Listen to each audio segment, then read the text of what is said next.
Olá, fãs de Jane Austen. A primavera chegou. Chegou aqui em casa. Aliás, aqui em casa tem 3 pés de laranjeiras. Então, olha só a quantidade de flores. Vocês não fazem ideia do cheirinho que está todo o quintal com as flores. E a porção de abelhas. Quase que uma me pegou hoje, quando eu estava tirando a florzinha para mostrar para vocês. Mas vamos lá. Chegou o post da primavera nos livros de Jane Austen. E eu voltei, porque eu escrevi em setembro de 2009, no dia 23 de setembro de 2009, eu comecei o post sobre a primavera nos livros de Jane Austen, dizendo o seguinte: estava aqui pensando nesta primavera, que iniciou chuvosa e fria em São Paulo, e desejei estar em uma primavera no Hampshire.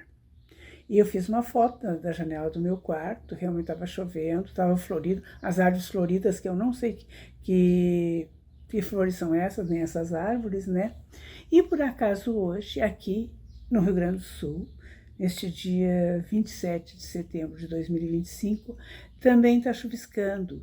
E apesar de ter feito uns dias ensolarados, está frio, tem um vento frio, mesmo com o sol. Mas hoje está chovendo, para coincidir com o post. Mas vamos começar com razão e sentimento. Eu vou usar, conforme eu fiz aquela foto anunciando o vídeo, as traduções da LPE. Tá? Depois eu coloco os tradutores no post fixado, os links e mais alguma coisa eu vou colocar num post fixado, tá bom?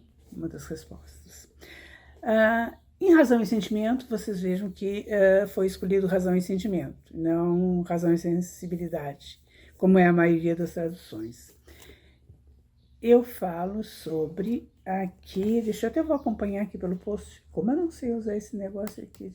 Ops. Tá. A primavera é mencionada pela senhora Dashwood, porque ela tinha acabado de se mudar para Barton, não é? E ela tinha vontade de reformar, era uma espécie de chalé, né? Então não era ela acostumada com uma mansão, né? Não era tudo isso. Mas é claro que ela contava, e ela dizia assim: na primavera hei de ter dinheiro para fazer uma pequena reforma. Eu acho que Elinor, inclusive, mencionou alguma coisa.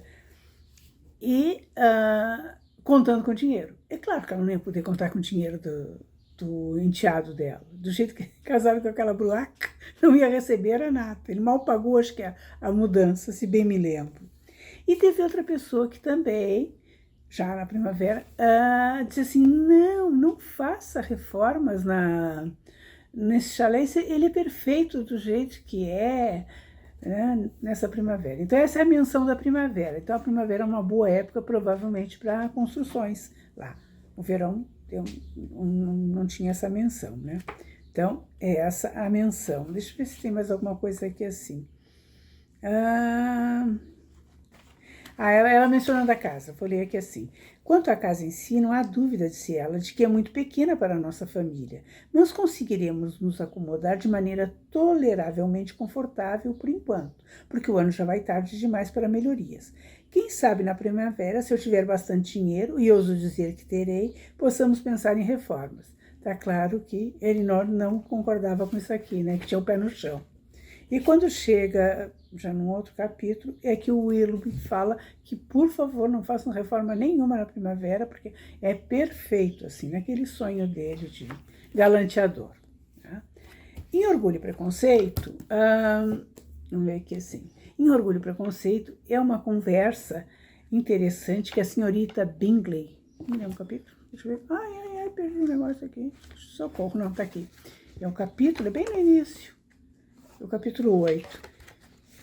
A senhorita Bingley, já meio enciumada, que a Elizabeth está lá em Netherfield, né? É Netherfield. E, acho que cuidando da Jane, que tinha pego aquela gripe, né, com a chuva. Olha a chuva de novo. E eu sei que ela, para puxar a conversa, percebendo, porque no fundo ela, acho que ela percebeu primeiro do que o Darcy que ele estava interessado na Elizabeth. Essa é a verdade. E ela estava interessada. Não sei se nem se gostava dele, mas eu acho que, enfim, seria um ótimo casamento para ela. Então, ela pergunta, assim, para puxar uma conversa, onde é que tá aqui, assim, ela pergunta, ah, meu Deus, eu marquei, já desmarquei. Gente, eu sou uma destrambelhada. Tá, ela diz assim, a senhorita Darcy, que é a Georgiana, né, cresceu muito desde a primavera? Perguntou a senhorita Bingley. Ficará tão alta quanto eu? E ele respondeu, acho que sim. Ela tem agora a altura da senhorita Elizabeth Bennet, ou talvez um pouco mais. Aquilo ali foi, ó, nos dedos da criatura. Porque ela fez uma pergunta para chatear a Elizabeth, para dizer, olha, ele é meu, e ele no fim acabou mencionando a Elizabeth. Tá? Então essa foi ótima. Você sabe que Mr. Darcy, quando queria, também era danadinho, né? Depois vem Mansfield Park. Mansfield Park é uma coisa assim, bem no final, que a Fanny já tinha voltado para a família dela. Lembra que ela foi para aquele... Portsmouth, acho que é um porto, né, uma cidade portuária, e ela estava com a família dela, e aí ela vai se dando conta de quão diferente, porque ela foi bem criança para Mansfield, né? Então, tem uma hora que ela não, ela sempre mencionava a família dela, original, a mãe e o pai, como família, e como residência dela, era a casa dela lá. Mas, por fim, ela se dá conta que Mansfield também é a casa dela. E ela diz, a narradora diz assim, era triste para Fanny perder todos os prazeres da primavera. Ela jamais tivera noção, até ali, dos prazeres que perderia por passar março e abril numa cidade. Jamais tivera noção, até ali, do quantos as primícias e o progresso da vegetação a tinham sempre deleitado. Então, quer dizer, Mansfield era uma casa de campo, era muito bonita, devia ter grandes jardins e tudo, né? Então ela se dá conta que ela está perdendo a primavera por passar numa cidade. Então, no fundo, eu acho que queria dizer o seguinte, a casa que ela amava realmente, com todos os problemas que ela teve, era Mansfield. Tá? Depois de Mansfield, peraí que eu já botei tudo fora de ar, vem Emma. A senhorita Emma. Vamos ver o que eu marquei aqui da Emma. Da Emma é sobre o Frank Church. Lembra aquele metido namorador?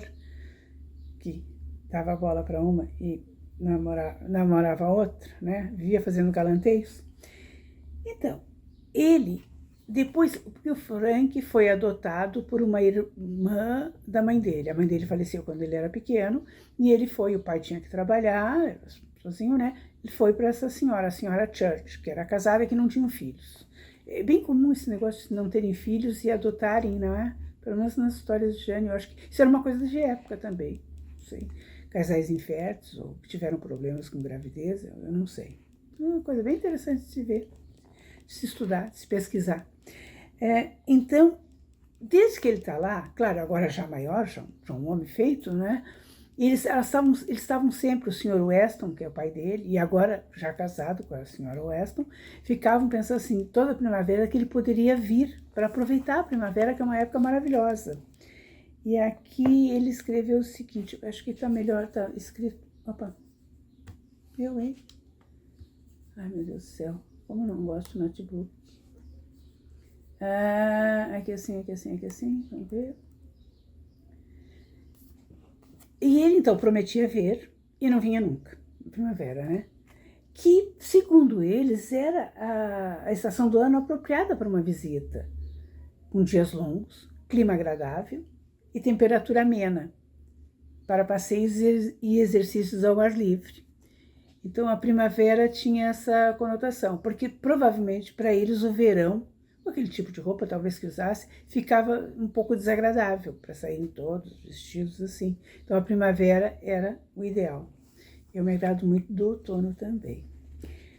Então ficou com o Frank Church a menção da primavera. Depois da primavera, depois de Emma, veio a abadia.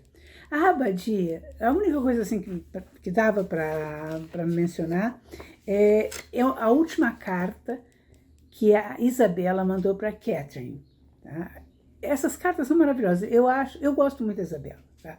A Isabela dá um ar picante para a história. É tipo daquela amiga, não que ela seja má, mas ela é mais vivida e ela queria uma situação melhor na vida dela, que não acho que não era tão boa, ou ela imaginava que não era tão boa quanto a da Catherine, em termos de social, em termos econômicos, né?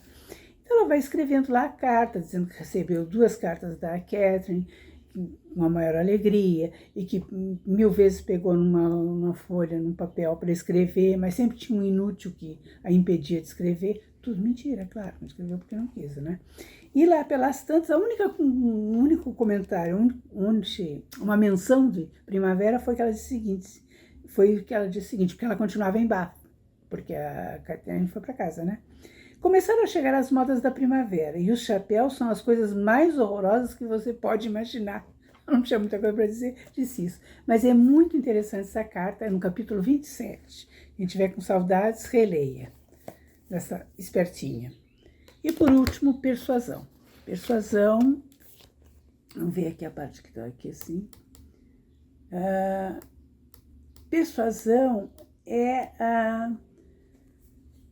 Vocês sabem que Anne, depois de ter encontrado com aquele primo, o Sr. Elliot, que ao fim e ao cabo não valia nada, mas ele fez elogios, ele se interessou por ela. Eu nunca entendi muito isso, porque de início ele estaria prometido para casar com a irmã dela mais velha. Mas eu acho que como ele já tinha renegado a criatura mais uma vez, ele pensou, bom, então vou ficar pelo menos com a outra irmã, né? Então a Anne, quando recebeu elogios, naquela visita que fizeram também a Bath, ela meio que rejuvenesceu, porque ela se sentiu admirada, né, por alguém. Ela era sempre esquecida, ela estava sempre nos afazeres da casa, sempre ajudando um e outro, principalmente aquela irmã hipocondríaca, ela e manheira, que não era a hipocondria, né? E aí, então isso fez bem para ela. Aliás, na versão de 1995, de Persuasão, do filme, a gente nota perfeitamente como ela, assim, floresce. É realmente uma coisa primaveril, assim, que ela floresce. Ela já não está assim, ela tá claro que ela gosta do capitão, mas ainda teve aquela coisa de meio que se comprometer com a outra, porque pulou lá das escadas, né? Mas ela está bem. Então, ela está assim, a senhora Russell percebe isso, não é? E quando ela chega em casa, em Bath, na casa do pai dela, e ele já olha e ele percebe também, porque ele nunca deu muita bola para Anne, né? Sabe como é que é? Ele gostava da outra filha, né? E aí ele diz assim, você tá bem. Ele diz, como é que ele diz assim? Vou ler o trecho inteiro. No decorrer da mesma manhã, tendo surgido a oportunidade de Anne e o pai estarem a sós, ele começou a cumprimentá-la pela aparência melhorada.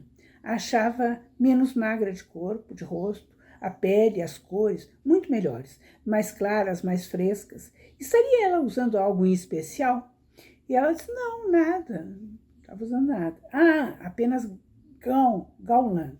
Gowland era uma pomada que eu usava, só Deus sabe que efeito fazia aquele negócio na pele da pessoa. Era uma loção clareadora facial, muito usada na Inglaterra naquela época, né, no início do século. Não, nada mesmo. Mas ele disse, ora, surpreendeu-se ele e acrescentou, com certeza, você não pode mudar o que vem fazendo, não pode melhorar o que está ótimo. Eu recomendaria Gowland, o uso constante de Gowland durante os meses de primavera. Então, era um mês que devia se usar tal pomada. Na verdade, a Anne tinha adquirido confiança em si mesma e estava feliz. Era só isso. Não é só a primavera que faz bem. A felicidade também faz bem para a pele, não é? E é isso, essa é a nossa primavera.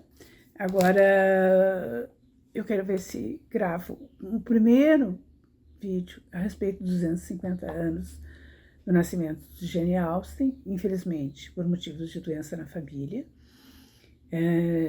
Eu praticamente parei com tudo, então algumas coisas eu não vou conseguir fazer, mas eu aviso para vocês e outras eu vou tentar, de coração, tá bom? Até o próximo vídeo.